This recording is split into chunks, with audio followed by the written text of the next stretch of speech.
राधे राधे। स्वागत है आपका हमारे चैनल मेरो बरसाने में। आज मैं आपको भगवान श्री कृष्ण की भक्त गोपियों के बारे में बताऊंगी।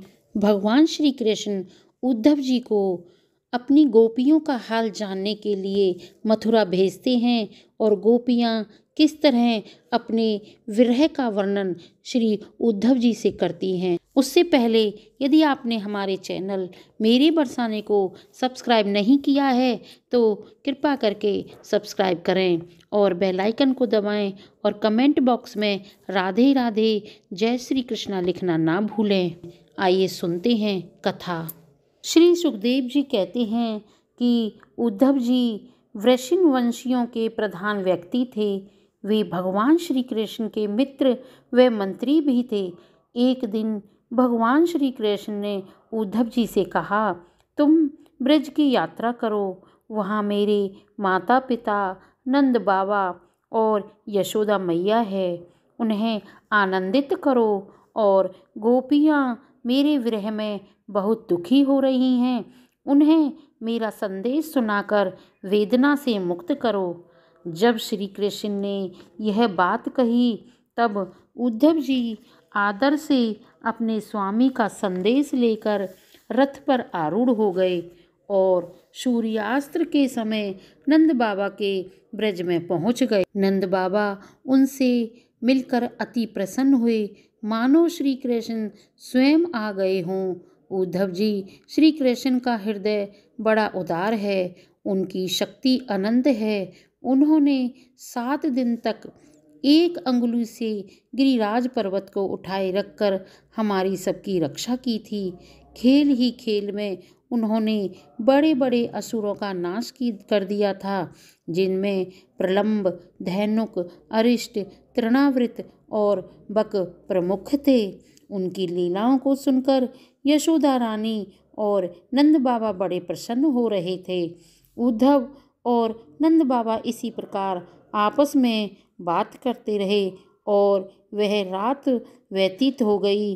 कुछ रात्रि शेष रहने पर गोपियां उठी और दीपक जलाकर उन्हें घर की देहरियों पर रखकर वासुदेव का पूजन किया। भगवान श्री कृष्ण के चरित्रों का गुणगान किया और दही मथने की आवाज़ में ध्वनि मिलाकर भगवान की भक्ति में लीन हो रही थी। उद्धव जी नित्य क्रम से निर्वित होकर गोपियों के पास पहुँचे। गोपियों ने देखा कि श्री कृष्ण के सेवक उद्धव जी आकृति और वेशभूषा श्री कृष्ण से मिलती जुलती है। जब उन्हें ज्ञात हुआ कि ये तो भगवान श्री कृष्ण का संदेश लेकर आए हैं, तब उन्हें एकांत में ले जाकर उनसे कहने लगी, हे उद्धव जी, हमारे लिए क्या संदेश लेकर आए हो? पुरुषों का स्त्रियों से स्वार्थ का प्रेम संबंध होता है और वे अब हमें क्यों याद करने लगे? जब वृक्ष पर फल नहीं रहते तो पक्षीगण स्वयं बिना सोचे विचारे उस पेड़ से संबंध तोड़कर उड़ जाते हैं। हे उद्धव जी, आप भी कपटी के मित्र हैं, इसीलिए आप भी कपटी हुए। आपके कपटी मित्र श्री कृष्ण हम भोली भाली गोपियों को छोड़कर यहाँ से प्रस्थान कर गए। गोपियाँ लालायित हो रही थी और उनके लिए तड़प रही थी। उनकी बातें सुनकर उद्धव जी ने उन्हें उनके प्रियतम का संदेश सुनाकर सांत्वना देते हुए कहा, हे गोपियों, इसमें संदेह नहीं कि मैं तुम्हारे नयनों का ध्रुव तारा हूँ, तुम्हारे जीवन का सर्वस्व हूँ। श्री कृष्ण का संदेश पाकर गोपियों को बड़ा आनंद प्राप्त हुआ। गोपियाँ बोली कि हम तो गांव की गंवार ग्वालिनें ठहरी, परंतु भगवान श्री कृष्ण ने हमारे ऊपर अपना अन्यन प्रेम रखकर हमारे गले में बाँह डालकर हमारी इच्छाएं पूरी की हैं। कई महीनों तक ब्रज में रहकर उद्धव जी ने गोपियों से भ्रमर गीत सुना। अब उद्धव जी ने नंद बाबा और यशोदा मैया से मथुरा जाने के लिए आज्ञा प्राप्त की। उद्धव जी ने आकर भगवान श्री कृष्ण को प्रणाम किया और उन्हें ब्रजवासियों की प्रेममयी भक्ति का दृश्य जैसा उन्होंने देखा कह सुनाया।